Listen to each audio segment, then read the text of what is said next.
I was interested in checking out Aliens vs. Predator 3, the supposed sequel to Aliens vs. Predator Requiem. Unfortunately, the movie never materialized because the previous installment received a negative response from both critics and fans. The script for AVP3 was drafted during the production of AVP Requiem by Leah McDonald. Due to the poor reception of Requiem, 20th Century Fox decided to abandon the franchise and discard the script altogether. Despite the setback, the story had some intriguing elements, marking the first time the narrative was set in the future. Fans had been expressing a desire for a fresh perspective in the Predator franchise, moving away from the predictable formula of advanced technology overpowering human weaponry. The idea of a more balanced one-on-one battle where either side could emerge victorious was seen as more engaging and compelling. AVP3's proposed storyline would have centered around 3 species in conflict in Africa, an unexplored setting for the franchise. This unique backdrop promised fresh possibilities and an opportunity to delve into the new aspects of the universe. Overall, the concept seemed like it could have been a captivating addition to the series. The narrative of global warming was envisioned to unfold 2 decades after the nuclear incident in Colorado, essentially picking up from the events at the end of Requiem. The world depicted in this story had undergone significant changes due to the impact of global warming. The melting of ice caps had resulted in rising sea levels and a consequent reduction in landmass. Interestingly, this theme echoed the idea seen in the Predator franchise, where global warming becomes a concern, prompting the predators to descend and seek dominance over the planet. The concept of global warming as a central theme in storytelling wasn't unique to this script, as it had been explored in various forms over the years. Even though this script was written in 2007, the recurring theme of global warming remained relevant a decade later. Contrary to the notion that such themes are only recent developments influenced by social justice movements, the idea of a global crisis has been a recurring motif in Hollywood narratives for a long time, demonstrating that it's a concept that filmmakers have revisited throughout history.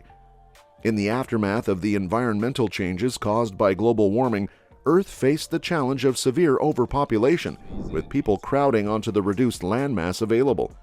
As a response to the dire state of the planet, society shifted towards a unified federation, dismantling individual nations and establishing a single global government. The primary force behind this global government was none other than the powerful Weyland-Yutani Corporation, a central entity in the Alien franchise.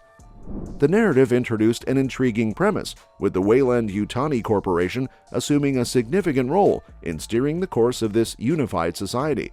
This storyline had the potential to seamlessly connect with the broader themes explored in the Alien series, adding depth and continuity to the overarching narrative of the franchise.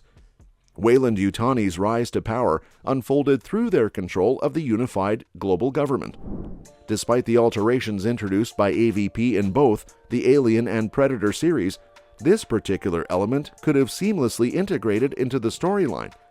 At the conclusion of Alien vs. Predator Requiem, the captured plasma caster was delivered to Weyland-Yutani. As expected, the corporation reverse-engineered the technology, leading to the development of interstellar travel. Humanity then ventured into the cosmos, with the company spearheading efforts to conquer planets and expand across the galaxy. The conflict in the story stemmed from the exclusive source of fuel for this interstellar travel, a rare mineral found only in Africa. As humanity relied on processing this mineral for fuel, Africa became a pivotal location in the narrative. Despite being a theme seen before, the choice of Africa as the focal point added depth and significance to the conflict. In the story, Africa remained a free continent, resisting the rule of Weyland-Yutani and the global government.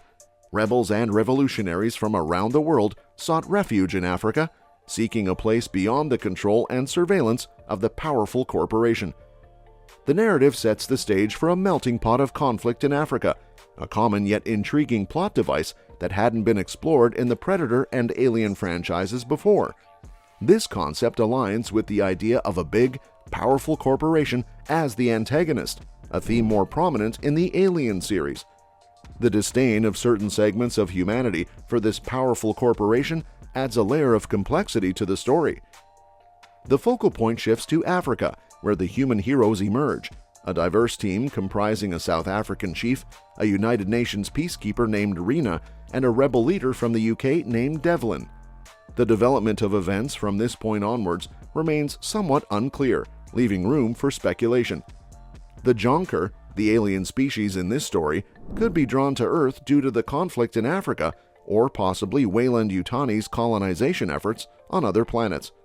However, the speculation suggests that if the Jonker were seeking to recover their technology, they would have returned sooner, given the film's setting 2 decades after AVP Requiem. It's important to note the absence of predators going into exile as a potential cause for the Jonker's return, as the timeline post-AVP Requiem eliminates the possibility of them seeking to reclaim their technology for honor.